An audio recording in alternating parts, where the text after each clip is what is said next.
నమస్తే మిత్రులారా, welcome to ఇదే నిజం టీవీ. G+1 ఇందిరమ్మ ఇండ్లు.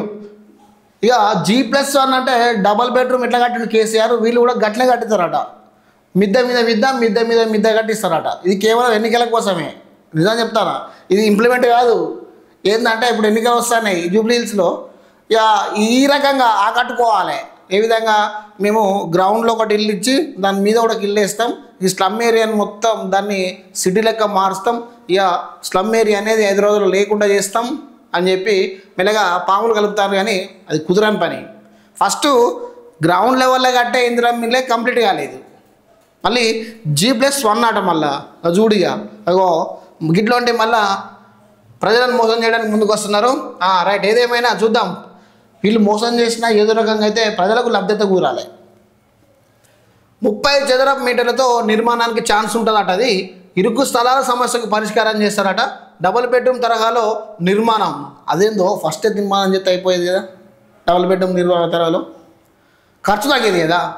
ఒక ఇల్లు కట్టి దాని మీద మిద్దె మీద మీద మిద్దె మీద మిద్దె వేసుకుంటూ పోతే అక్కడ ల్యాండ్ అనేది చాలా తక్కువ సేఫ్ అయ్యేది, ల్యాండ్ అవసరం లేకుండా ఉండేది.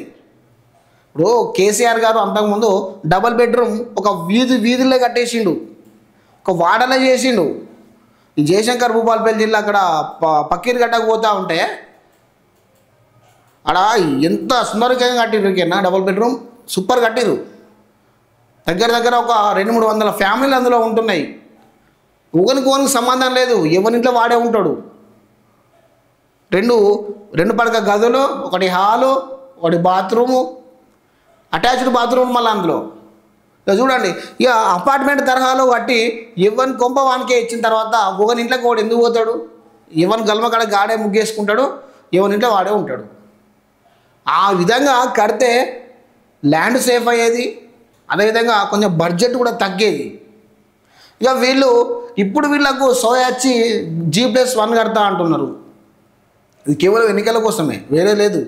ప్రజలను ఆకర్షించాలి. ఇప్పుడు ఇక ఏదో రకంగా అన్నీ అయిపోయినాయి, ఇప్పుడు ఇందిరమ్మ ఇళ్ళ గురించి ఆకర్షించాలి. దీని మార్గదర్శకాలు ఏంటిది అంటే, పేదల సొంతింటి కలను నెరవేర్చాలనే లక్ష్యంతో రాష్ట్ర ప్రభుత్వం ప్రతిష్టాత్మకంగా చేపట్టిన ఇందిరమ్మ ఇండ్లు నిర్మాణంపై రెవెన్యూ, హౌసింగ్, సమాచార, పౌర సంబంధాల శాఖ మంత్రి పొంగులేటి శ్రీనివాసరెడ్డి దృష్టి సాధించారు.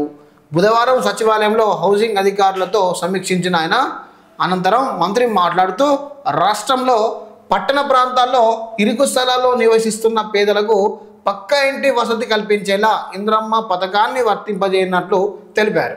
కనీసం 30 చదరపు మీటర్ల సుమారు 322 చదరపు అడుగుల విస్తీర్ణంతో G+1 తరహాలో ఇంటిని నిర్మించుకునేందుకు అవకాశం కల్పిస్తున్నామని మంత్రి వెల్లడించారు.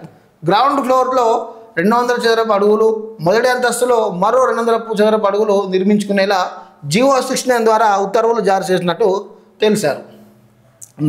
ఇప్పుడు గ్రౌండ్ ఫ్లోర్లో 200 చదరపు గజాలు, మళ్ళీ G+1లో 200 చదరపు గజాలు G+9 ద్వారా దాన్ని నిర్మించుకునేందుకు అవకాశం కల్పించారట.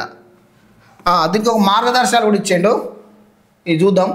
స్థలాల కొరతను దృష్టిలో ఉంచుకొని కొన్ని సడలింపులు ఇచ్చామని అరకొర వసతులతో తాత్కాలిక షెడ్లలో జీవిస్తున్న వారి ఆర్సీ స్లాబ్తో పక్కా ఇంటిని నిర్మించడమే ప్రభుత్వ ప్రధాన లక్ష్యం అన్నారు. పట్టణ ప్రాంతాల్లోని లబ్ధిదారులు G+1 విధానంలో 2 వేర్వేరు గదులు, 96 చదరపు అడుగులు, 70 అడుగుల చదరపు అడుగులు, అదే 70 అడుగులు, అలాగే కనీసం 35.5 చదరపు అడుగుల్లో వంటగదిని నిర్మించుకోవాలని, ప్రతి ఇంటికి ప్రత్యేకంగా టాయిలెట్, బాత్రూమ్ తప్పనిసరని ఆర్సీబీ స్లాబ్ నిర్మించాలి.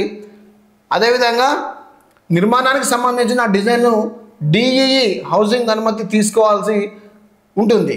ఇందిరమ్మ ఇండ్ల పథకం ద్వారా అందజేయనున్న 5 లక్షలు ఆర్థిక సాయాన్ని 4 దశల్లో నిర్మాణ పనులు స్థాయిని బట్టి లబ్ధిదారులకు అందజేస్తారు. మొదటి అంతస్తు రూప్ లెవెల్ వరకు నిర్మాణం అయితే 1,00,000, గ్రౌండ్ ఫ్లోర్ రూప్ వేసి తర్వాత 1,00,000, ఫస్ట్ ఫ్లోర్లో నిర్మాణాలు పూర్తయితే 2 లక్షలు, ఇంటి నిర్మాణం పూర్తయిన తర్వాత మిగిలిన 1,00,000 విడుదల చేస్తామని పొంగులేటి శ్రీనివాసరెడ్డి చెప్తున్నారు. రైట్, ఇది ఒక హైదరాబాద్లోనే కాదు సిచ్యువేషన్. ఇరుకిరుకు గదులలో నివసించేది అన్ని జిల్లాలలో ఉన్నాయి, మండలాల్లో కూడా ఉన్నాయి. కాబట్టి నువ్వు మీరు చేసే ఈ ఈ ఏదైతే G+1 సంబంధించిన ఉత్తర్వులు ఏవైతే ఉన్నాయో జిల్లాలలో కూడా ఇంప్లిమెంట్ చేయాలి. ఏండ్ల కొద్దీ రెంటలు గుండుకుంటున్న క్యాండిడేట్లకు భూమి జాగలేదు, గుంట జాగలేక రెంటలు వండుకుంటా జీవనాధారం సాగిస్తున్నారు. దగ్గర 20 ఏళ్ళు 30 ఏళ్ళు వండుకుంటూ బిడ్డల పెళ్ళిళ్ళు కూడా చేస్తున్నారు. కాబట్టి ఈ రెంటలు ఉండే క్యాండిడేట్లను ఎవరైతే భూములు లేని క్యాండిడేట్లు ఎవరైతే ఉంటారో వాళ్ళకు గ్రౌండ్ లెవెల్లో ఫస్ట్ లెవెల్లో వాళ్ళకు ఇవ్వాలి. ఇవి గ్రౌండ్ లెవెల్లో అసలు లబ్ధిదారికి ఇస్తే ఫస్ట్ ఫ్లోర్లో ఈ రెంటల్ క్యాండిడేట్కి ఇవ్వాలి. ఇస్తే వాళ్ళ గోస కూడా తగ్గుతుంది. పాపం గుంట భూమి లేని వాళ్ళు కూడా చాలామంది ఉన్నారు ఇప్పుడు. మరి వాళ్ళ పరిస్థితి ఎట్లా, వాళ్ళని కూడా ఆలోచించాలి కదా. కాబట్టి ఈ రెంటల్ క్యాండిడేట్లకు న్యాయం చేయాలి. ఇప్పుడు ఉన్నంత మీరు ఇచ్చే ఇందిరా మిల్లంతా జాగాలు ఉన్న దాంట్లో కట్టిస్తున్నారు. మా జాగా లేని పరిస్థితి ఏంది, మొత్తమే ఇల్లు లేకుండా ఉన్న పరిస్థితి